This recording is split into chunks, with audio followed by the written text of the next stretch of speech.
गांव के एक छोटे से घर में रामू और उसकी बेटी रेशमा रहते थे। रामू किसान था, जिसने अपनी पूरी जिंदगी अपनी बेटी को पढ़ाने और बेहतर इंसान बनाने में लगा दी। रेशमा भी अपने पिता के सपनों को समझती थी। उसने कड़ी मेहनत की और स्कूल टीचर बन गई। गांव में लोग रामू की तारीफ करते थे कि उसने अपनी बेटी को इतनी अच्छी तालीम दी। लेकिन जैसे ही रेशमा की शादी की बात आई, सबकी नजरें दहेज पर टिक गई। एक दिन एक अच्छा रिश्ता आया। लड़का पढ़ा लिखा था और सरकारी नौकरी में था। रामू को लगा अब उसकी बेटी का घर बस जाएगा।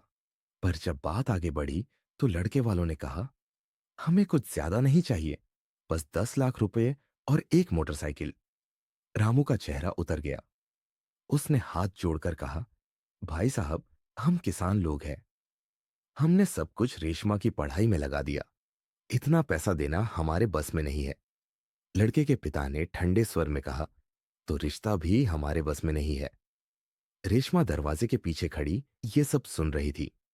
उसने महसूस किया कि उसकी पढ़ाई, उसकी मेहनत और उसके सपने सब इन पैसों की मांग के आगे छोटा हो गया था। रेशमा ने अपने पिता से कहा, बाबा, मैं ऐसे घर में शादी नहीं करूंगी जहां मुझे बोझ समझा जाए। मेरी काबिलियत से ज्यादा इन लोगों के लिए पैसे जरूरी है। मैं इंतजार करूंगी, लेकिन दहेज के लिए सिर नहीं झुकाऊंगी। गांव में यह बात फैल गई। लोग रामू पर ताने कसने लगे। लड़की को ज्यादा पढ़ा दिया, अब ये घमंड संभालो, ऐसे तो इसकी शादी कभी नहीं होगी। रामू भीतर से टूट चुका था, लेकिन उसने अपनी बेटी का साथ नहीं छोड़ा। फिर एक दिन रेशमा ने गांव की पंचायत में सभी को बुलाया।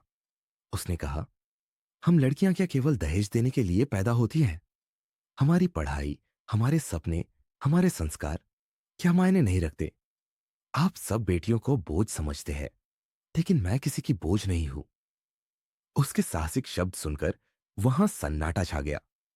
धीरे धीरे कुछ लोगों ने उसका समर्थन करना शुरू किया। कुछ महीनों बाद रेशमा को एक ऐसा जीवन साथी मिला जिसने कहा, मुझे तुम्हारा आत्मसम्मान चाहिए, तुम्हारा दहेज नहीं।